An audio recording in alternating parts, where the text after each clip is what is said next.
బాలికని kidnap చేసి 3 రోజులు అత్యాచారం చేసిన ఒక రాక్షసుడైనటువంటి స్వామీజీ వ్యవహారం ఇది.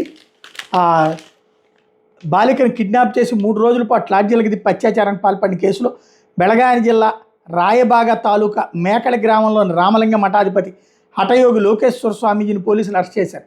ఆయన మీద ఫోక్సో కిడ్నాప్ కేసులు నమోదు చేసినట్టు బెళగావి జిల్లా ఎస్పీ డాక్టర్ భీమశంకర్ గులేరా చెప్పారు. ఆయన తెలిపిన వివరాల మేరకు పియు ప్రథమ సంవత్సరం విద్యార్థిని 17 ఏళ్ళు అనారోగ్య నేపథ్యంలో రామలింగ మఠాన్ని ఆశ్రయించింది. ఆ మఠాధిపతి హఠయోగి లోకేశ్వర స్వామి మీద ఆమెకు నమ్మకం, భక్తిభావం ఏర్పడ్డాయి. నెల 13 తన మేనమామ ఊరికి వెళ్ళిన బాలిక కాలినడకని తిరిగి స్వగ్రామానికి వస్తుండగా అటుగా కారులో వచ్చిన స్వామీజీ డ్రాప్ చేస్తానని కారులో ఎక్కించుకున్నాడు. కారు తమ గ్రామం మీదుగానే వెళ్తుందని తెలిసి బాలిక కారులో ఎక్కింది. అయితే కారును ఆ గ్రామంలో ఆపకుండా స్వామీజీ బాలికను బెదిరించి రాయచూరుకు తీసుకెళ్లాడు. అక్కడ ఓ లాడ్జీలో 2 రోజుల పాటు ఉంచి అత్యాచారం చేశాడు.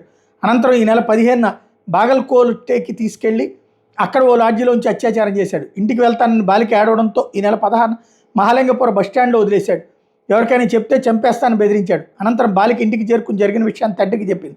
ఈ నెల 21న బాగల్కోట మహిళా పోలీస్ స్టేషన్లో ఫిర్యాదు చేయడంతో కేసును మాడలిగే పోలీస్ స్టేషన్కి బదిలీ చేశారు. దీంతో స్వామీజీని గురువారం అరెస్ట్ చేసి శుక్రవారం కోర్టులో హాజరుపరిచారు.